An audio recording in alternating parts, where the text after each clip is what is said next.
औज़ुबिल्लाहिमिनश्शैतानिर्रजीम बिस्मिल्लाहिर्रहमानिर्रहीम। अस्सलाम वालेकुम। 10th क्लास तालीमात इस्लाम में हम इल्म की तरगीब के मुतल्लिक़ पढ़ रहे हैं। इल्म अज़मत और सरबुलंदी का ज़रिया है। ज़ेवर इल्म से आरास्ता लोग अल्लाह के ज़्यादा करीब होते हैं। अल्लाह ताला के नज़दीक आलिम और जाहिल बराबर नहीं हो सकते।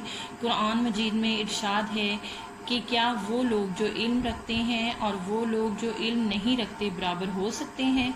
जो लोग नूर ईमान से मुनव्वर होकर इल्म से काम लेते हैं उनके बारे में इरशाद होता है, यानी तुम में से जो लोग ईमान लाए और जिन्हें इल्म दिया गया, अल्लाह उनके दर्जात बुलंद फरमाएगा। नबी करीम सल्लल्लाहु अलैहि वसल्लम रोज़ाना सुबह शाम जो दुआएं मांगा करते थे उनमें से एक ये भी है, यानी ए अल्लाह मैं तुझसे नफ़ा देने वाले इल्म की दरख्वास्त करता हूँ। इसी तरह ये भी मसनून दुआ है कि ए अल्लाह जो इल्म तूने हमें दिया है इसे हमारे लिए मुफीद बना और हमें ऐसा इल्म अता फरमा जो हमें नफ़ा पहुँचाए। हमारी दुआ है कि अल्लाह ताला हमें भी इल्म अता फरमाए और इस पर अमल और इसकी इशाअत की तौफीक भी नसीब फरमाए, आमीन। तो 10th क्लास अब हम अपने सबक की पढ़ाई करेंगे, मुख्तसर सवालात देखेंगे और आज इंशाल्लाह हमारा ये टॉपिक मुकम्मल हो रहा है तो हम अपना तफसीली सवाल भी देखेंगे कि हमारे सबक के मुताबिक हमारा तफसीली सवाल क्या है। इस्लाम का दामन हिकमत और दानाई के मोतियों से भरा हुआ है। दीन इस्लाम तमाम दुनिया के इंसानों को फ़िक्र व अमल की तरफ दावत देता है और हर किस्म के इल्म फ़नून के लिए हमेशा इसकी आगोश खुली हुई है। इस्लाम असूली तौर पर तहकीकात और साइंस का मुखालिफ नहीं, बल्कि जिस कदर साइंस की इजादात और इंकशाफात में इजाफ़ा होगा असूल इस्लाम का एतराफ़ बढ़ता जाएगा और तौहीद के परस्तारों की तादाद ज़्यादा होती जाएगी। जिस तरह माजी में मुसलमानों ने बेनज़ीर साइंसी कारनामे अंजाम दिए थे, आज हमें चाहिए कि उनके नक्शे कदम पर चलकर कायनात में अपना मुकाम पैदा करें। ये एक हकीकत है कि खुदावंद आलम ने हमेशा हुकूमत और सल्तनत से इसी कौम को नवाजा है जो इल्म अमल में दूसरी अक़वाम के मुकाबले में बेहतर थी। इसी असूल की बिना पर आदम अलैहिस्सलाम अपनी इल्मी सलाहियतों की वजह से मलाइका पर फजीलत ले गए और कायनात की खिलाफत फरिश्तों के मुकाबले में आदम अलैहिस्सलाम और उनकी औलाद को अता हुई। जब हम तारीख़ आलम पर निगाह डालते हैं तो यही असूल कार फरमा नज़र आता है। जब अहले यूनान इल्मी मैदान में फ़ाइक थे तो उनका सिकंदर मशरिक़ व मग़रिब में अपनी अज़मत का झंडा गाड़ता है और दुनिया की कोई कौम इसका मुकाबला नहीं कर सकती। इसी तरह अहले इस्लाम ने जब अल्लाह के फरमान पर अमल पैरा होकर इल्मी मैदान में कारहाय नुमायाँ अंजाम दिए तो और सिर्फ कुरान करीम और अहादीस रसूलुल्लाह सल्लल्लाहु अलैहि वसल्लम को समझने की खातिर सदहा दरसगाहें कायम की और अपनी यूनिवर्सिटियों में अलूम अक़ली और फ़नून अमली को बतौर निसाब पढ़ाया तो दुनिया की कोई कौम उनका मुकाबला ना कर सकती थी। मिस्र, बगदाद और करतबा के तालीमी इदारे अपनी मिसाल आप थे। अहले यूरोप अपनी जहालत दूर करने के लिए सरजमीन अंदलस का रुख करते थे। फिर एक ज़माना आया जब मुसलमानों ने इल्मी मैदान में काम करना छोड़ दिया, तहकीक की जगह अंधी तकलीद और अमल की जगह बदअमली को अपनाया तो खुदा ने उन्हें हर जगह उनका ग़ुलाम बना दिया जो इल्म अमल में इनसे फ़ाइक थे। कहीं इन पर अंग्रेज़ मुसल्लत हो गए, कहीं पुर्तगाली और कहीं फ्रांसीसी इस्तेहसाल करने लगे, क्योंकि दौर जदीद में जहाँ मुसलमानों ने अपना किरदार अदा करना छोड़ दिया वहाँ अहले यूरोप ने मुसलमानों की जगह ले ली और इल्मी दुनिया में हैरत अंगेज़ कारनामे अंजाम दिए और इल्म की बदौलत पूरी दुनिया पर छा गए।